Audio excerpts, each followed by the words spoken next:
1 ঘন্টা কথা না বলে থাকতে পারা মানুষটা আজ দিনের পর দিন কথা না বলে থাকে। পৃথিবীর নিয়মগুলো বড়ই অদ্ভুত।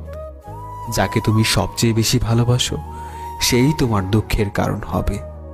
প্রিয় মানুষগুলো শুধু রাগটাই দেখে, রাগের মধ্যে লুকিয়ে থাকা ভালোবাসাটা দেখে না।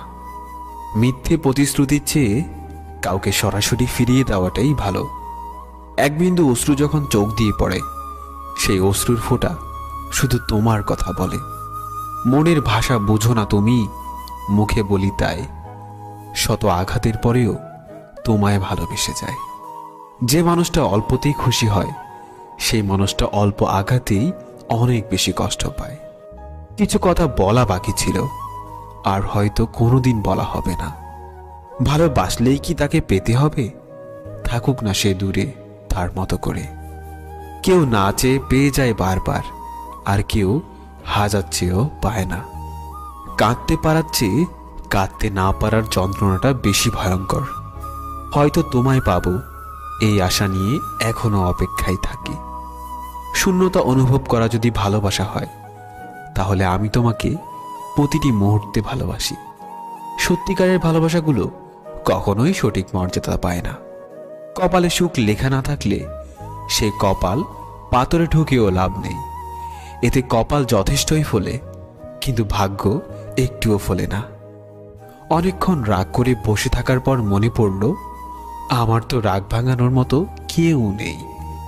দুনিয়াতে সবাই তোমাকে কষ্ট দেবে। তোমাকে শুধু এমন একজনকে খুঁজে নিতে হবে যার দেয়া কষ্ট তুমি সহ্য করতে পারবে। প্রতিটা মানুষেরই কোথাও না কোথাও দুর্বলতা থাকে। আমার দুর্বলতা হচ্ছে তুমি। যেখানে নিজের মূল্য নেই, সেখান থেকে কষ্ট হলেও নিজেকে সরিয়ে নেওয়াটাই উত্তম। ভালো থাকে কিংবা খারাপ থাকি, মানিয়ে নেওয়াটা চরমভাবে শিখে গেছি আলহামদুলিল্লাহ। আমি ছিঁড়ে ফেলেছি ডায়েরির পাতা, যেখানে লেখা ছিল হাজারো স্বপ্নের কথা। শুধু ছিঁড়তে পারিনি আমার মনের পাতা, যেখানে জমা আছে অনেক ব্যথা। আমি সবসময় নিজেকে সুখী ভাবি, কারণ আমি কখনো কারো কাছে কিছু প্রত্যাশা করি না। কারো কাছে কিছু প্রত্যাশা করাটা সবসময় দুঃখের কারণ হয়ে দাঁড়ায়।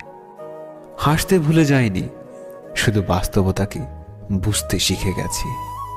তোমাকে কাছে পাওয়ার থেকেও হারানোর ভয়টা বেশি, তাই নিজের থেকেও বেশি খেয়াল রাখি।